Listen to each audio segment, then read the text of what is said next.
What's up, my friends? Welcome to New View Tech Review. My name is David Gelly, and today we are going to take a look at my GH5 camera setup. So, let's get to it.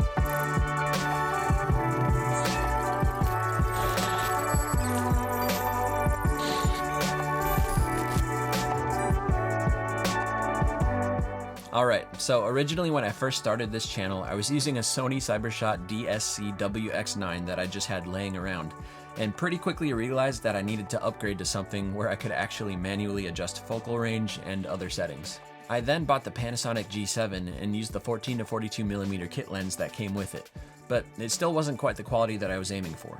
Then I had the opportunity to purchase a GH5, and I've got to say that I'm incredibly glad that I did. It's one of the best 4K capable DSLRs in its price range, if not the best. I found my GH5 on eBay for around $1,300 used, though you can purchase it new for around $1,500 on Amazon. So when I got around to buying my GH5, one of the first things that I did was buy the GH5 camera guide that Caleb Pike from DSLR Video Shooter provides. It's $80, which might sound a bit pricey, but I promise you it's worth every penny. He goes through settings in depth, his recommendations, and a bunch of other stuff. I'll make sure to provide links below to everything I mentioned in this video. Yes, they are affiliate links, but you guys purchasing through those links helps out my channel, and well, I got bills to pay. The GH5 made a lot of sense for me to purchase because I like to film in 4K at 30 frames per second, and Panasonic gives you a crazy amount of different bit rates and resolutions to choose from for more accurate color reproduction.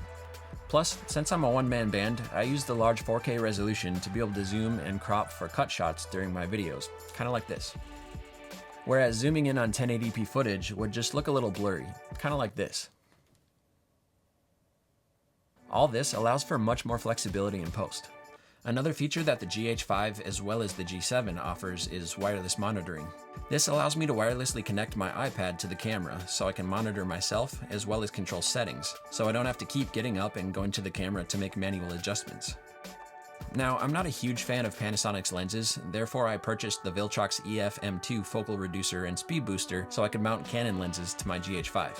It runs around $218, which is significantly cheaper than Metabones, and I haven't had any issues with it at all.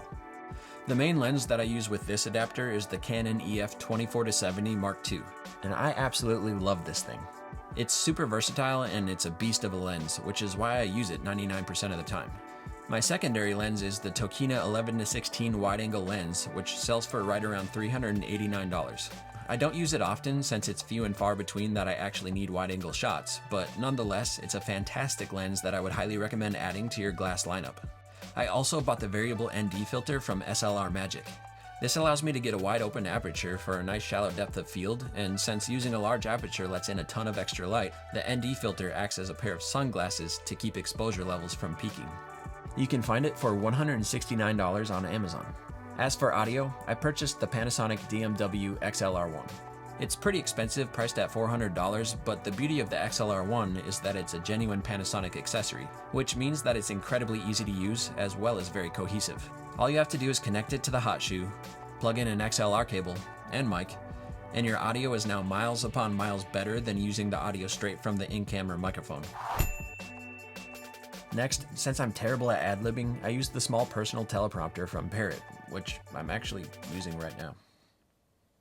I bought it for around $100 off Amazon, though it looks like the price has gone up to $139. But I'm pretty sure that it now comes with a bundle of extra accessories that I didn't originally get with my purchase.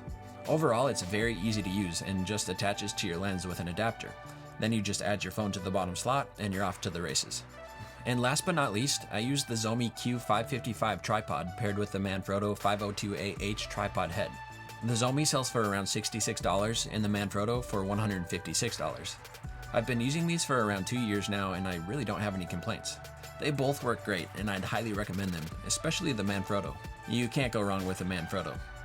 So that's the setup that I've been using for quite some time now, and I'm sure I'll upgrade bits and pieces here and there, but for what I need the equipment for, mainly for YouTube videos, this is more than enough. Alright, ladies and gents, make sure to click one of the next two videos right over here to keep watching. Thanks for stopping by, and I'll see you over in the next one.